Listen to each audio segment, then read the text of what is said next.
Hi everybody, Dan Illman here taking a look at the Coast to Coast Pick 5 for Sunday, January the 8th, encompassing 3 races at Gulfstream Park, 2 at Santa Anita, $1 minimum wager, low 15% takeout. Quick and preliminary ticket, pre-scratches and program changes. Let's start things off with the first leg. The first leg is a real tough one. The first division of 2 7.5 furlong maiden special weights for 3-year-old fillies. Lots of first-time starters, lots of surface switches. I'd advise everybody to watch the board before they finalize their Coast to Coast Pick 5. I'm going 3 deep in here. Elysian Field has the experience on the turf, made his debut at Saratoga, came with a good late run to finish second, was privately purchased after that race, and is now in a very hot barn. Mark Cassie's gotten off to a red-hot start. The 6 Typee is a horse you might want to consider at a price. Made her debut going a demanding mile and a 16th over a synthetic track, and got up for third. A solid enough performance. Going to get Lasix in here, and I think might get some pace to run at as well. The number 8's a first-time starter from the Christophe Clement barn. That's Breathe Away. Sold twice overseas, most recently a $328,000 yearling.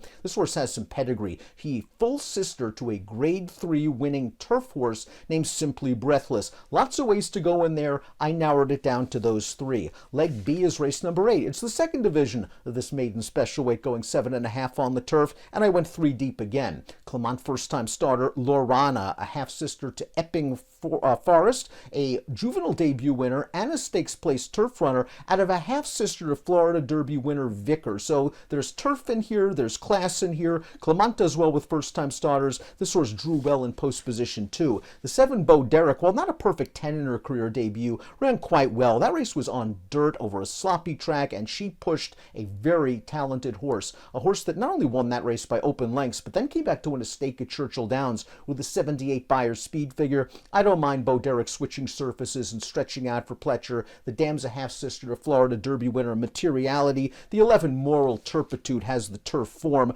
Ran on the grass last time out and I think was stymied in a slow-paced race. Still was only beaten a length and a quarter. The barn is 6 for the last 18 with maidens adding Lasix. Leg C is race number 9 at Gulfstream Park. First level allowance for 3-year-olds, hoping to maybe take that next step into the stakes competition. I narrowed it down to 2. The 6 Rutter's Men was bet like he couldn't lose. His career debut at Aqueduct for Pletcher, going 7/8 of a mile. He set a legitimate pace, dusted that field in the lane. We'll see if he wants to get the 1-turn mile. I think he will. He has a little bit of a sprinty pedigree. The dam, a full sister, I believe, to Yaupan, a grade 1 stakes winning sprinter. I think he gets the lead in this spot. Cyclone Mischief, I was kind of wavering on him. He ran in the Kentucky Jockey Club last time out. I don't think he ran especially well. The pace was not very fast. He was up close to it.